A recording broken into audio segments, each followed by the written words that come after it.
kwa habari za uhalisia wa Mungu, kwa sababu watu wengi wamekuwa hawajui kwa namna gani Mungu anatenda kazi ndani ya wanadamu. Mungu yuko pamoja nasi kwa sababu anavyomwagiza Yesu Kristo anaitwa Emmanuel. Maana yake ni Mungu pamoja nasi. Kwa hiyo katika siku njema ya leo nanitazama, naenda kusema na wewe kwa habari za Mungu ya kuwa yu pamoja nasi. Na kama Mungu yuko pamoja nasi, kuna vitu vya msingi sana ambavyo inabidi vizingatie na upate kuvifahamu.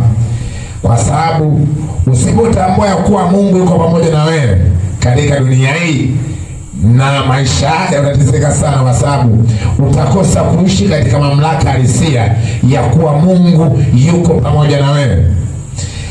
Kitabu cha Mwanzo sura ya 1 mstari 26 nasema, Mungu akasema, na tumfanye mtu kwa mfano wetu, kwa sura yetu, wakatawale samaki wa baharini na ndege wa angani na wanyama na nchi yote pia, na kila chenye kutambaa kitambaacho juu ya nchi. Wakatawale, tumfanye mtu kwa mfano wetu. Manake mtu ni mfano wa Mungu. Mtu ni mfano wa Mungu. Kwa kama unaona tabia ya Mungu ni kutawala, tabia ya Mungu ni kuumba, tabia ya Mungu ni kuumba. Manake anavyosema na tumfanye mtu kwa mfano wetu, manake ile nguvu ya kutawala, nguvu ya kuumba inakuwa ndani ya mwanadamu, nguvu ya miliki inakuwa ndani ya wanadamu. Na ndio maana hapo mwanzo Adamu aliishi katika sehemu, au aliishi katika utawala wa miliki. Lakini Adamu aliyofanya kosa la kutokutii maagizo ya Mungu, manake Mungu alimwondolea ule utawala, Mungu alimwondolea ule umiliki, Mungu alimwondolea ile sehemu na nguvu ya uumbaji ndani mwake, ambao nguvu hiyo ilikuwa inawezeshwa ndani mwa Adamu kwa Roho wa Mungu. Kwa hiyo Mungu anavyokaa ndani ya mtu kama anavyofanya mtu kama mfano wake, manake Mungu anaachilia Roho wake. Manake katika agano hili jipya, ndiyo maana Mungu au Yesu Kristo anatuahidia na kuliachilia kanisa Roho Mtakatifu. Manake Roho Mtakatifu anavyokaa ndani ya mtu, anakuwa ni Mungu ndani ya mtu. Manake zile tabia za uumbaji, ile mamlaka inakuwa ndani yako kama unayeamini. Kwa hiyo ili Mungu akae ndani ya mtu, lazima au Mungu afanye kazi ndani ya mtu, lazima anafanya kazi kwa msaada wa Roho au kupitia Roho. Kwa ile mamlaka ambayo Adamu alipoteza, Yesu Kristo anarudi kama Adamu wa pili, anakuja kuturudishia mamlaka ile kwa msaada wa Roho. Maanake unapokuwa na Roho Mtakatifu ndani yako, unakuwa na nguvu ya uumbaji, unakuwa na nguvu ya umiliki, unakuwa na nguvu na uhalisia wa Mungu ndani mwako, kwa sababu Mungu anakuwa anafanya kazi ndani yako. Amen. Kwa ni muhimu sana mtu kupokea Roho Mtakatifu. Na ndiyo maana Sauli, baada ya kutokutii yale maagizo ya Mungu, Mungu alimwondolea Roho wake. Manake Mungu alikupa Roho wake, amekupa. Manake Mungu alikupa Roho wake, manake ni Mungu ndani ya mtu, ni Mungu ndani yako. Manake unapokuwa na Roho wa Mungu, unapokuwa unaendelea kutii, manake ni Mungu anafanya kazi ndani mwako kwa msaada wa Roho. Lakini mtu alikosa kutii, manake Mungu anamwondolea Roho wake.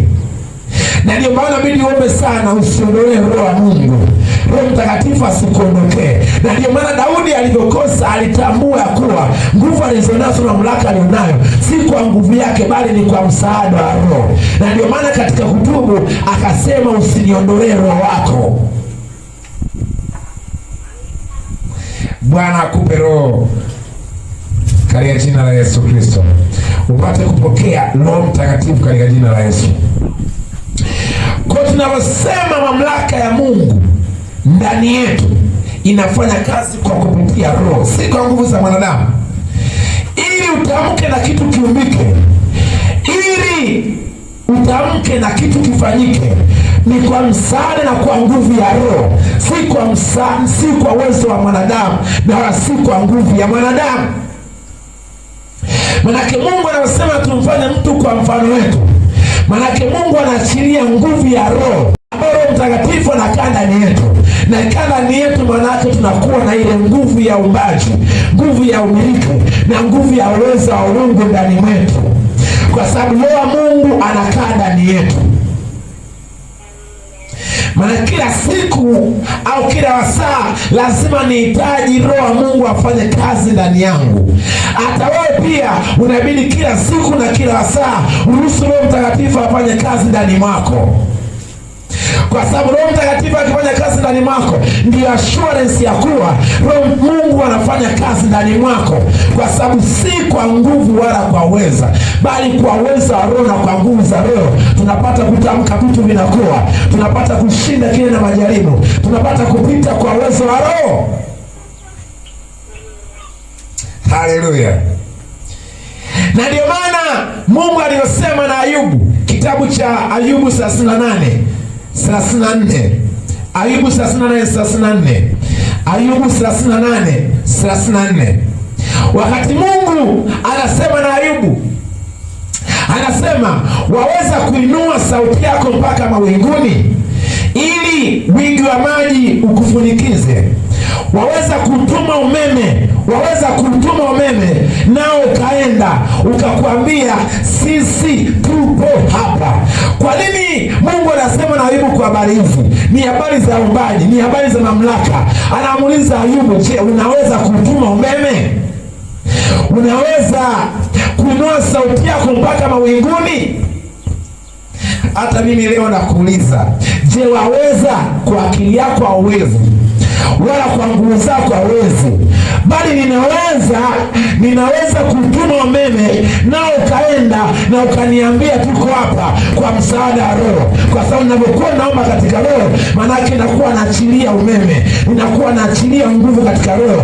Anasema naomba katika Roho, asemi naombi kwa akili zake, bali ni kwa msaada wa Roho. Ndio nakuwa naomba ndani ya mtu. Hata wewe pia una uwezo katika ulimwengu wa Roho wa kutamka kitu kikawa, wa kuomba kitu kikawezeshwa, na kuomba kitu kikaumbika. Kwa sababu gani? Roho Mtakatifu anakaa ndani yako. Unabidi utambue ya kuwa unahitaji kumpatia Roho Mtakatifu nafasi ndani mwako, ili mwenyewe akupiganie vita, ili mwenyewe akushindie, ili mwenyewe akuombee na aombe ndani mwako, akuwezeshe kupata vitu ambavyo kwa akili zako na kwa uwezo wako ni ngumu kuvipata. Ninapokuwa ninaomba katika Roho, unapokuwa naomba katika Roho, anasema ombaye katika Roho asemi na mwanadamu bali na Mungu. Hizo ni lugha za rohoni. Maana unapokuwa naomba hausemi na mwanadamu, bali unasema na Mungu. Unasema lugha ya uumbaji, unasema lugha ya kuagiza na vitu vikawa. Unasema katika Roho, unaomba kitu na kikawa. Unaomba kupata kitu na unapata kwa wakati sahihi. Why? Kwa sababu unasemezana na Bwana. Unasema katika Roho. Haleluya! Unabidi utambue ya kuwa unahitaji kila wasaa umpe Roho Mtakatifu afanye kazi ndani yako, kwa sababu Roho Mtakatifu anayofanya kazi ndani yako, manake anafanya kazi ya Mungu ndani mwako.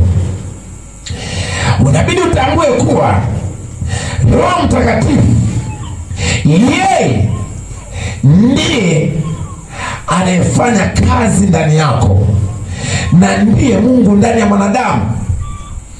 Kila jambo utapita kwa msaada wa Roho, kila jambo utavuka kwa msaada wa Roho, kila jambo lisilowezekana litawezekana kwa msaada wa Roho.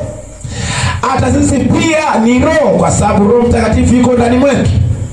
Maana yake kama Mungu ni Roho na sisi ni Roho, kwa msaada wa Roho Mtakatifu. Unavyoenda kuomba, Bwana akupe neema zaidi, neema na neema ya ujazo zaidi. Utambue umuhimu na nguvu ya Roho Mtakatifu katika maisha yako. utambue kuna umuhimu unavyokuwa unanena, unavyokuwa unaomba katika roho, au semi na mwanadamu, bali unasema na Mungu kwa lugha za roho. Bwana apate kukubariki na apate kukupa kipawa na neema, apate kukupa uwezesho wa roho zaidi katika siku njema leo. Bwana apate kukumbia jambo jipya kwa msaada wa roho. Bwana aseme ndani mwako kwa msaada wa roho. Upokee nguvu ya roho ndani mwako, upokee uwezesho wa roho ndani mwako, upokee kuvuka katika roho ndani mwako, upokee kuweza katika roho ndani mwako. Bwana afanye kazi ndani mwako kwa msaada wa roho katika jina la Yesu.